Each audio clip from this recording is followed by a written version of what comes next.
The Honorable Prime Minister of India, Shri Narendra Modi ji, the Prime Minister of Israel, His Excellency Benjamin Netanyahu, the Secretary of State for Business, Energy and Industrial Strategy, Government of United Kingdom, His Excellency Mr. Alok Sharma, the Minister of Climate, Energy and Utilities, Denmark, His Excellency Dan Jorgensen, the Minister for Economic Affairs, Bhutan, His Excellency Leonpo Loknath Sharma, Honorable Ministers of Government of India, Chief Ministers of States and Lieutenant Governors of Union Territories, distinguished guests, ladies and gentlemen. It is my privilege to welcome you to the inauguration of the third edition of RE Invest hosted by India. Over the past two editions, RE Invest India has emerged as one of the largest gatherings of policymakers, scientists, investors, entrepreneurs and industry leaders associated with renewable energy across the world. The latest technologies are displayed here and the best brains are gathered here to discuss and chart out the roadmap for the growth of renewable energy across the world. Excellencies, in the last 5 years, India under Prime Minister Modi has brought about a transformation in the field of energy, the likes of which has not been seen anywhere else in the world. We have transformed our country from an energy deficit to an energy surplus country. We have connected the whole country to one grid, operating on one frequency. It is now the largest integrated grid in the world. We carried out the largest expansion of access ever in any country in the world. We connected every village and every hamlet across the country. We connected 28 million households in 18 months. In no other country across the world has an expansion of access on such a scale taken place in such a time frame. We are now in the process of carrying out one of the fastest energy transitions in history. Our rate of growth of renewable energy capacity is one of the highest in the world. In our nationally determined contribution during COP21 in Paris, we had committed that our capacity for power generation from non-fossil fuel sources will reach 40% by the year 2030. I am happy to inform you that our installed capacity from non-fossil fuel sources has already reached 38.1%. And if we add the capacity under installation, it comes to 52%. By 2030, our established capacity from non-fossil fuel sources will reach 64%, a full 24% higher than our commitment. From 2014 to 2019, our solar energy capacity has multiplied 13 times. Bloomberg have ranked India #1 in the world in the volume of renewables auctioned from 2015 to 2019. A recent climate transparency report conducted by 14 institutions across the world noted that we are the only G20 country whose achievements are consistent with keeping the temperature increase at less than 2 degrees compared to pre-industrial averages.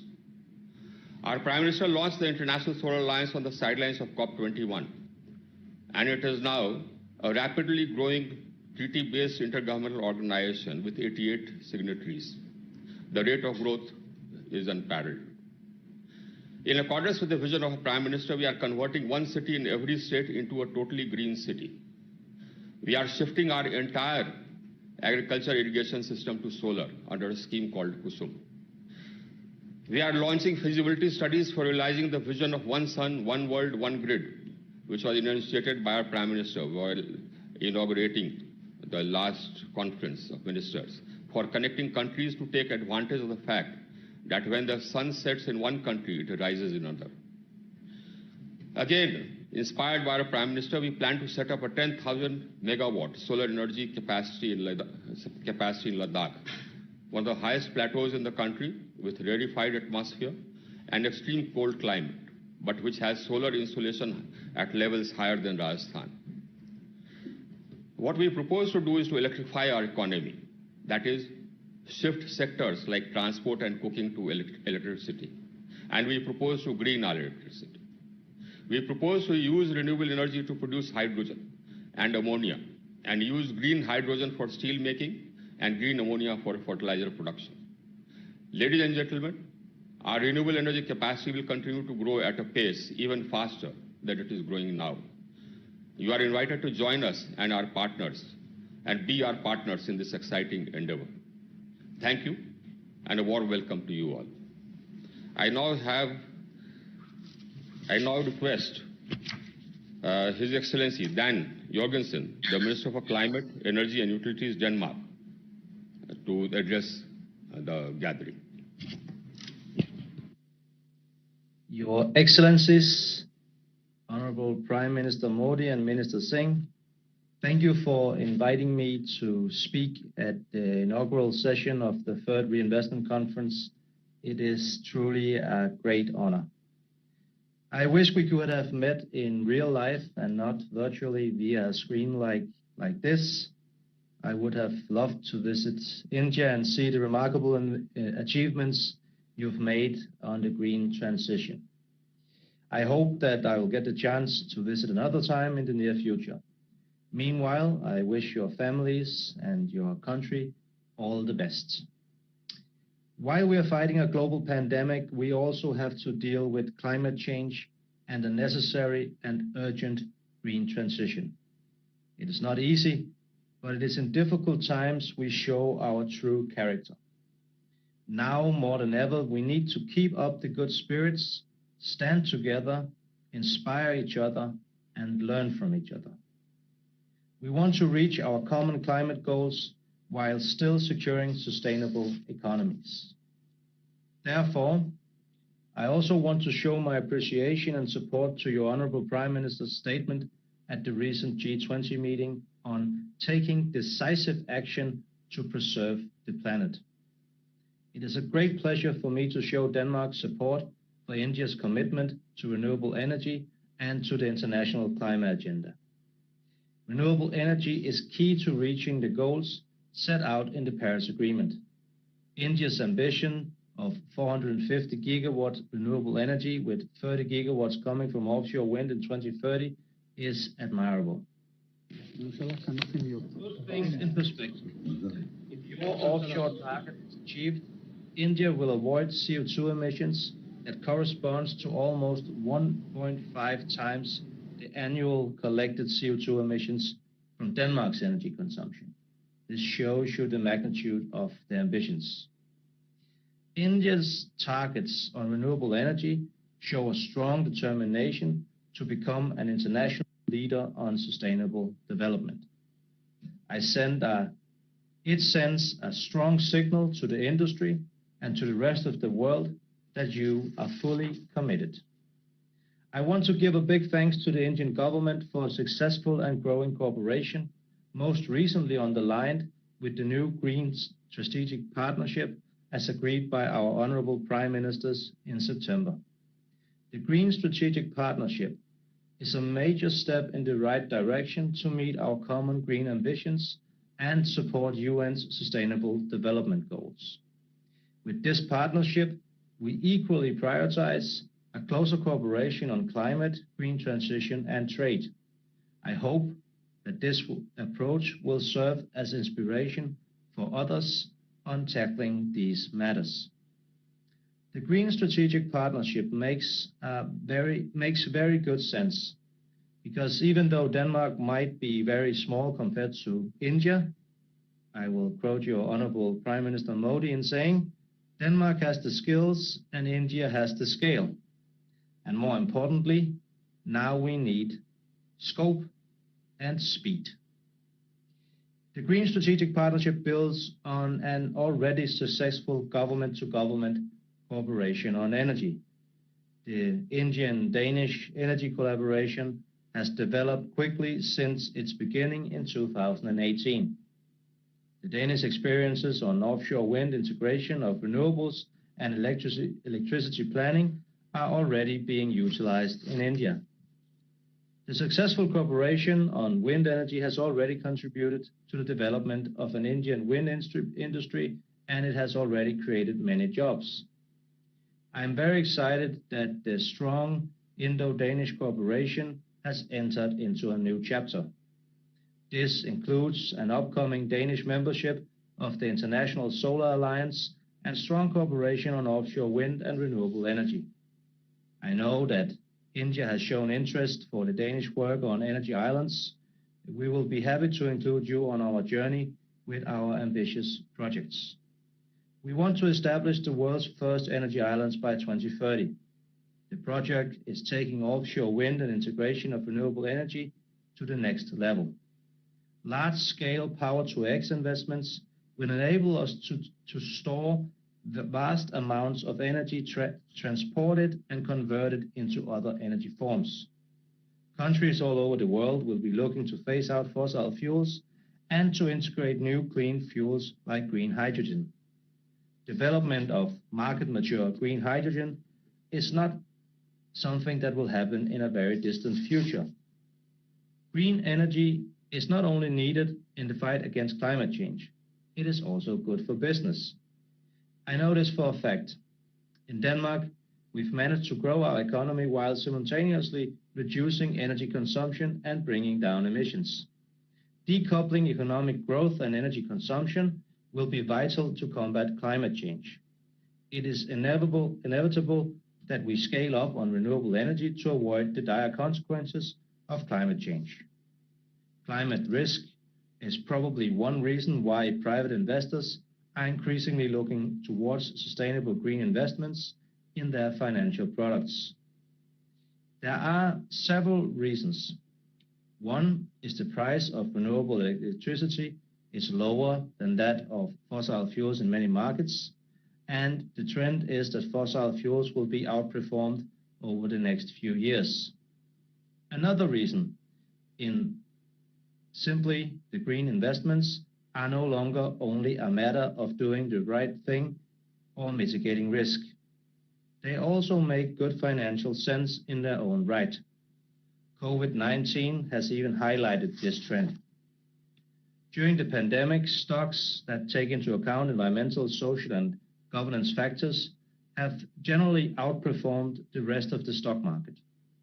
Investing in renewables and green technologies will create jobs and growth. We see that in the offshore wind industry in Denmark. On the west coast of our country, the city of Esbjerg was for hundreds of years depending on the fishing industry, and later on jobs in the offshore oil and gas exploration industry. Today, the offshore wind industry has taken over the harbor. Former fishermen are making a living sailing technicians to the offshore wind farms. It makes sense because the local fishermen know the sea better than anyone. Similarly, workers with experience from oil and gas platforms contribute with valuable knowledge when establishing offshore wind farms. Renewables do not only power our factories, our homes, and our cars. They will also power our employment rates. My hope is that a strengthened partnership between India and Denmark will create new jobs in the renewable energy sector and attract companies from the energy industry. Because the right thing to do has become the smart thing to do. The world is changing rapidly. We must act now, and we have so much to gain if we work together. Instead of unilateral national approaches, we have to cooperate and co-invest in projects that enable us to share know-how and green solutions. That means all relevant actors, both governments, investors, and industry. More and more companies and decision makers around the world understand that there is no alternative to a green transition. If we can move in the same direction together, we can reduce our CO2 emissions on a whole new scale. Thank you so much for your time. Thank you, Your Excellency. Your Excellency, we have a very close partnership with Denmark in the field of renewable energy, and it will get closer. Now it's my pleasure to invite His Excellency Mr. Alok Sharma, the Secretary of State for Business, Energy and Industrial Strategy, the Government of United Kingdom. The United Kingdom is also going to preside over COP26. So, Your Excellency, your remarks will be very relevant. Mr. Alok Sharma. Thank you very much. Honourable Prime Minister Modi, Minister Singh, fellow ministers, Your Excellencies. It's an absolute honor to participate in this summit today. Prime Minister Modi ji has often said, the world is one family. And there is no clearer example of this than when we look at climate change. No one nation or sector can tackle the problem alone. The world will succeed or fail as one. We all have a part to play as countries, companies, investors, cities, regions, and individuals. To avoid the worst effects of climate change, we must decarbonize the global economy 5 times faster over the next 10 years than we have done over the past 20. We all know that the power sector accounts for 1/4 of global emissions. Decarbonizing is absolutely vital, not only to reduce emissions, but to boost access to power and to support clean growth and development. And this is why, as COP26 President, energy is one of the 5 key areas that I'm urging all countries to focus on.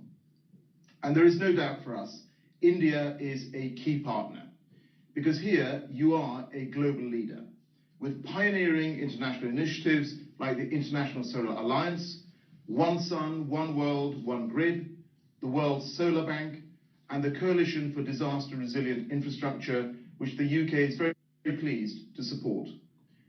India is home to a renewable energy revolution. The scale and pace of change is absolutely remarkable, with solar capacity increasing by around 13 times in 5 years, and with some of the lowest solar prices in the world.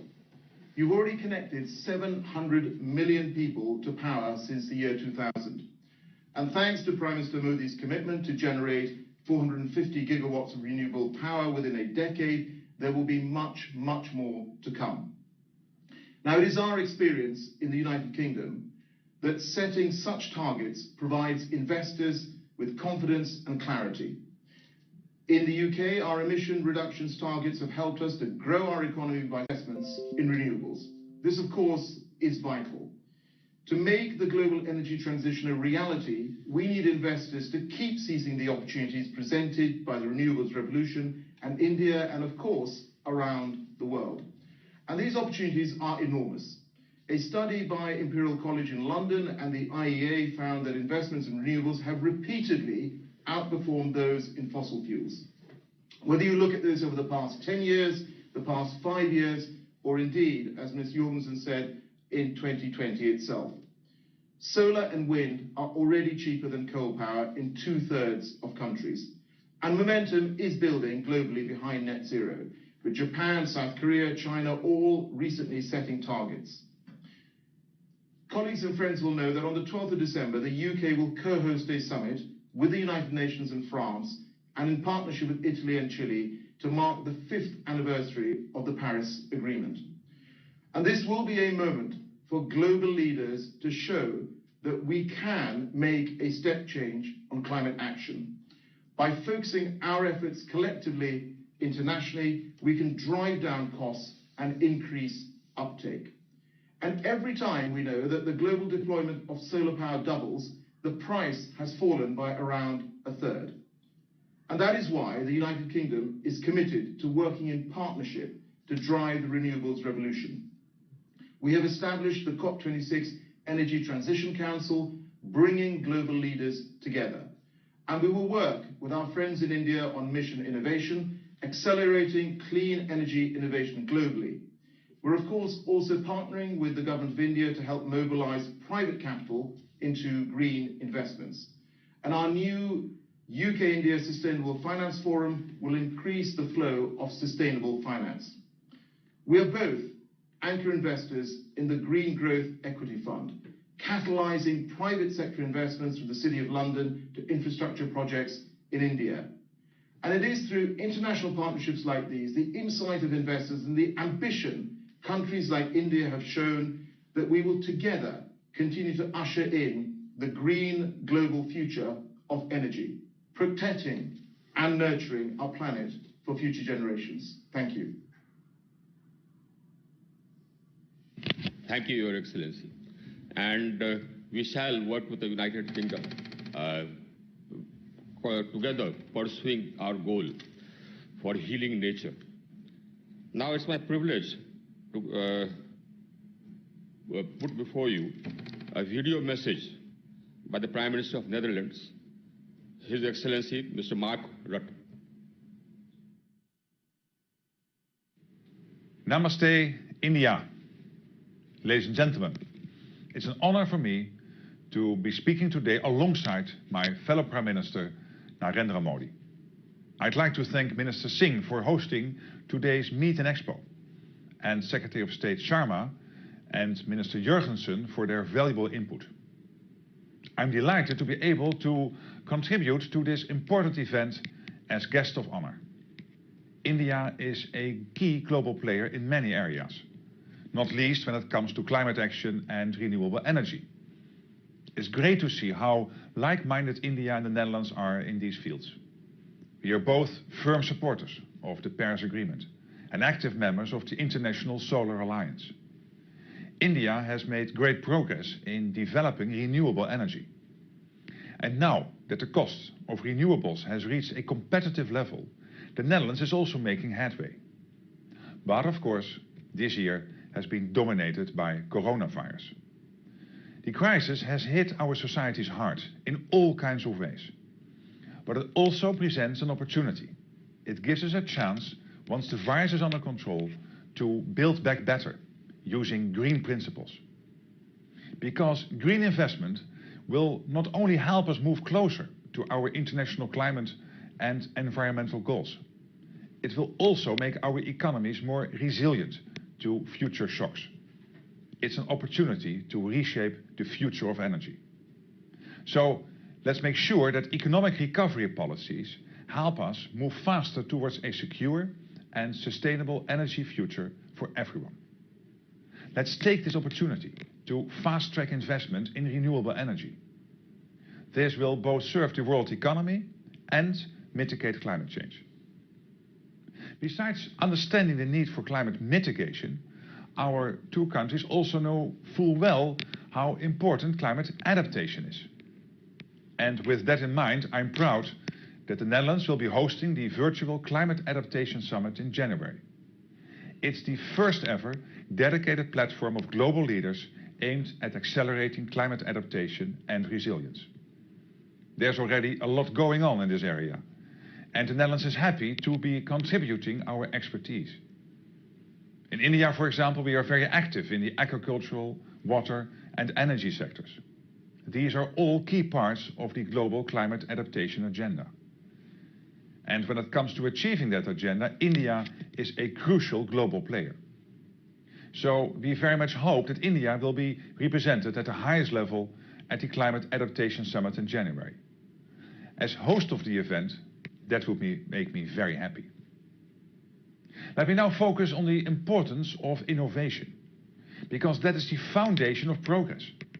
Innovation will help us meet the big challenges of our time. If we can join forces and bring together as much brain power as possible, we can truly get innovation up to full speed. To that end, the Netherlands has adopted a triple helix approach. Partnerships between businesses, knowledge institutions and government that underpin Dutch economic growth. Today, our efforts are guided by mission-oriented innovation policy. The government sets goals that can have a big positive impact on society. Goals like a climate-neutral economy by 2050. With partners, both at home and abroad, we want to develop shared expertise in these fields. So we are keen to work with you. After all, India is a country with a highly innovative mindset and many talented people. Fortunately, India and the Netherlands can boast an excellent bilateral relationship. We were very honored to be your partner country at India's Technology Summit in October last year. And after that success, I'm happy to announce some more exciting news. Next February, we will be organizing the first ever virtual trade mission to India, with a group of companies active in the agricultural, water and renewable energy sectors. We will be traveling all across India, all from the comfort of our computer screens, of course. I also hope that we can build on our strong cooperation at multilateral level, such as the G20. The Netherlands has built up a good track record as a constructive participant on the past G20 presidencies, and we are currently working closely with Italy. In the run-up to India's presidency, we'd be very willing to help out and provide practical support if required. Let me finish by again expressing my thanks for inviting me to contribute my ideas today. And I hope the Renewable Energy Investors Meet and Expo will lead to many exciting results. Thank you. We are grateful to His Excellency Mark Rutte, the Prime Minister of Netherlands, for his address. I now have the privilege of calling upon His Excellency Benjamin Netanyahu, the Prime Minister of Israel, to address the gathering. Israel and India have a long-standing partnership and a very close partnership. Your Excellency. Well, thank you. Prime Minister Narendra Modi, namaste to all of you, distinguished ministers and participants in this important conference. Let me say that Prime Minister Modi is a great friend of Israel, a great personal friend, and I believe a very great leader of India, because you have changed India's standing in the world. You have made so many reforms and so many changes, including in this question of renewable energy. You've recognized that India has both scale and skills, and the combination of the two is formidable. You have forged new alliances. I will never forget the opportunity when you visited Israel. The two of us waded on the beach, in the water, and we spoke about desalinization, which is important for both of us. I will never forget my unforgettable visit to India when we visited the high-tech center that you were building, in which Israeli companies were represented, or the agricultural farms which are helping Indian farmers in ways that perhaps a few years ago, just a few years ago, would have been unimaginable. So I thank you for inviting me to participate in this important summit. I think this is one of the fortunate changes, not many, that COVID has brought. It allows us to meet more, or to see each other more frequently than we otherwise could, and that could be, as Mark Rutte said, a mark of the future. Now, we've all received, amidst the pandemic, some good news on the battle against corona. The new vaccines are promising. I think the end of this terrible pandemic is in sight, but we don't just want a world free of COVID. We want a future with less carbon and less pollution, a future based on green energy. And that's why I welcome this vital initiative by Prime Minister Modi. And I want to assure you that Israel is your partner in this quest. Now, there are three obvious sources of renewable energy, alternative energy. One is wind power, the other is water power, and the third is solar power. There may be more. There are experiments that are being done today with all sorts of alternative and truly unimaginable sources of enormous energy that defy our normal thinking, but that awaits the future, or perhaps it could come a lot faster than we think. Yet today we know that we in Israel have one clear source of alternative energy, and that is sun. We have a lot of sun. And so along with our natural gas finds in the sea, solar energy has allowed us to cut our dependence on coal dramatically. In fact, we lead the world in cutting back on coal consumption. It will reach zero by 2025. We won't have to use it except in emergency situations, which I hope do not happen. But today, solar energy provides some 10% of our energy consumption. Just a few years ago, it was 2%, so it quintupled in a very few years. By 2030, that should pass 25%. And then by then, at midday, during the summer, solar power will produce 100% of our energy requirements. The crucial challenge in solar energy, as you all well know, is storage. How do you conserve solar power when the sun is not shining? And again, I think the answer will be found, perhaps in this area as well, in physics and in human ingenuity. There are people working on this problem and other related energy problems. We have about 400 startup companies just in this area alone. They're creating an entirely new industry.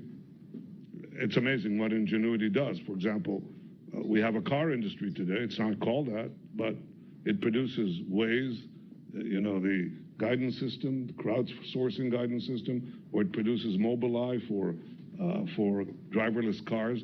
So we now have a car industry with some 500 cars. But in solar, the 400 startups have now received, or in the energy sector, have now received billions of dollars in investment. And I'm very hopeful that they're going to produce solutions that will benefit, I'm sure, will benefit all of humanity.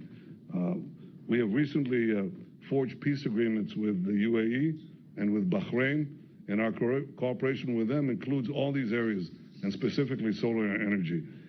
So I think it's not merely the citizens of Israel and the Gulf states that will benefit. Everybody in the Middle East, Arabs and Jews alike, and well beyond that, will benefit from this. We will provide, I believe, a shining example of the benefits of peace to all the countries of the region and of the world. And the last thing that I would like to say is this. Prime Minister Modi and I have spoken about this many times. I believe the future belongs to those who innovate. And the power of innovation enables us to tap new sources of wealth, new sources of energy, the ability to change health, the environment, water, the food we eat, the security as we travel, and so on. This is a fundamental challenge to ideas that only a few decades ago were still prevalent. A few hundred years ago, Malthus predicted that that population growth would outstrip the power of agriculture to provide food, and we see that he was wrong. Not because the population didn't grow, but because human ingenuity allowed food production to grow infinitely more than population growth grew. The same thing continued to inform the Club of Rome with the famous limits to growth. We were not going to be able to grow because, again, our ability to provide the necessary products and services and resources would be drained by our exhaustion of natural resources. This is not to say that we have to not treat the environment. This is to say the opposite, that we can treat the environment, should treat the environment, should stop pollution, should go on to alternative sources by the use of the one resource that we have. It's what's stored in our brains and our minds with the determination to innovate. So I believe that the most important renewable energy is ingenuity and innovation. And all the countries represented here, beginning with India and Israel, and all of you, are committed to seizing innovation in order to seize the future. And on that, I think we can all be very, very hopeful. Thank you. Thank you, Your Excellency. It's a very enlightening address. Now it's my privilege, proud privilege, to call upon the Honorable Prime Minister of India, Shri Narendra Modi ji, to address the gathering.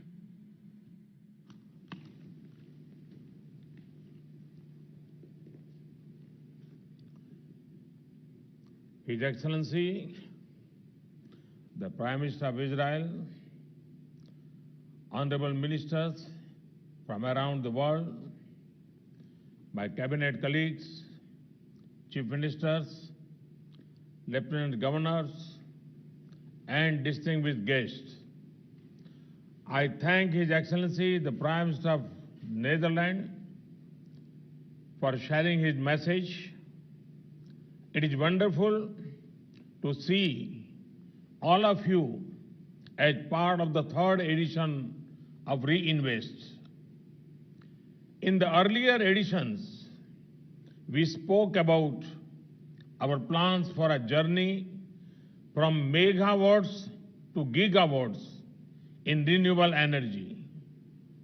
We also spoke about One Sun, One World, One Grid to leverage solar energy. In a short time, many of these plans are becoming a reality. Friends, in the last 6 years, India is traveling on an unparalleled journey.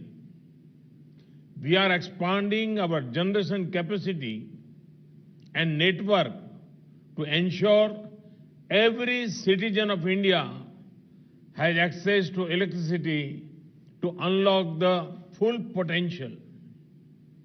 At the same time, we are rapidly expanding generation of energy through renewable sources.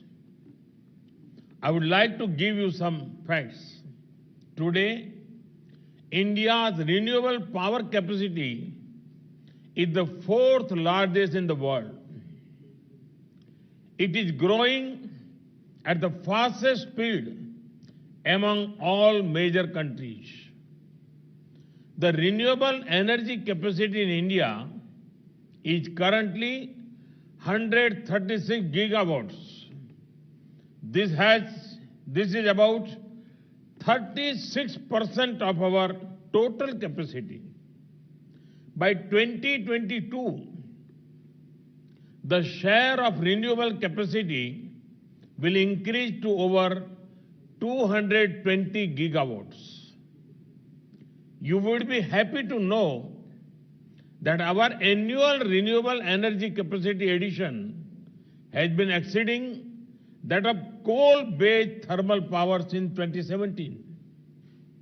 In the last 6 years, we increased our installed renewable energy capacity by 2.5 times. In the last 6 years, the installed solar energy capacity has increased 13 times. Friends, India's progress in the field of renewable energy is an outcome of our commitment and conviction in fighting climate change. Even when it was not affordable, we invested in renewable energy.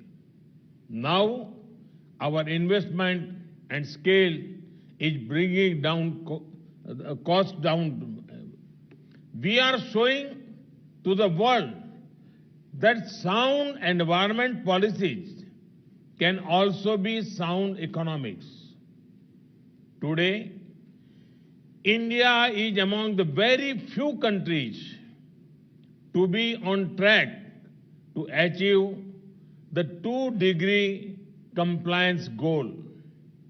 Friends, our transition to cleaner sources of energy has been driven by the approach of access, energy efficiency, and evolution. When I talk about providing access to electricity, you can estimate its scale in the numbers.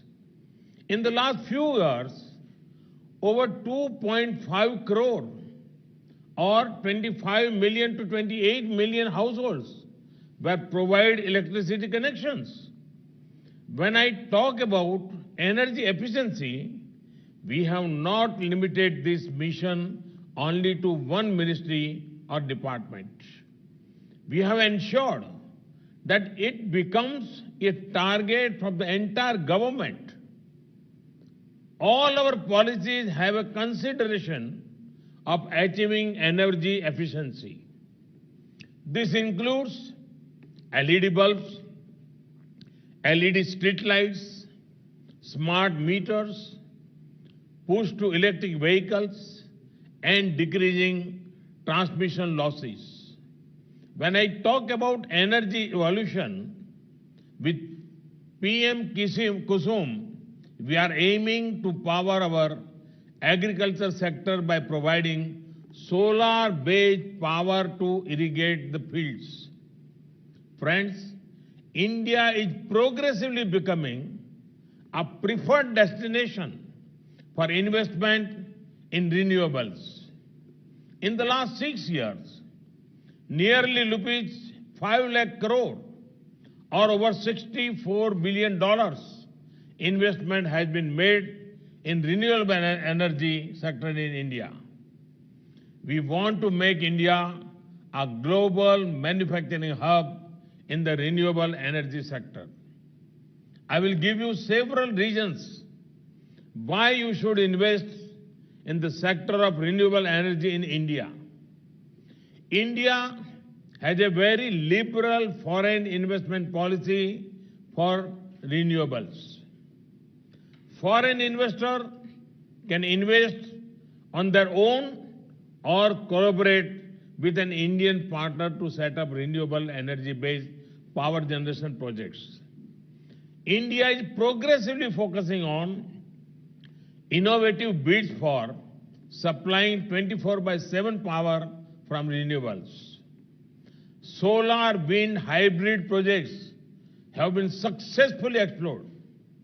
The demand for domestically manufactured solar cells and modules is likely to be around 36 gigawatt over the next 3 years. Our policies are in line with the technology revolutions. We are proposing to launch a comprehensive national hydrogen energy mission. After the success of PLI in electronics manufacturing, we have decided to give similar incentives to high-efficiency solar modules.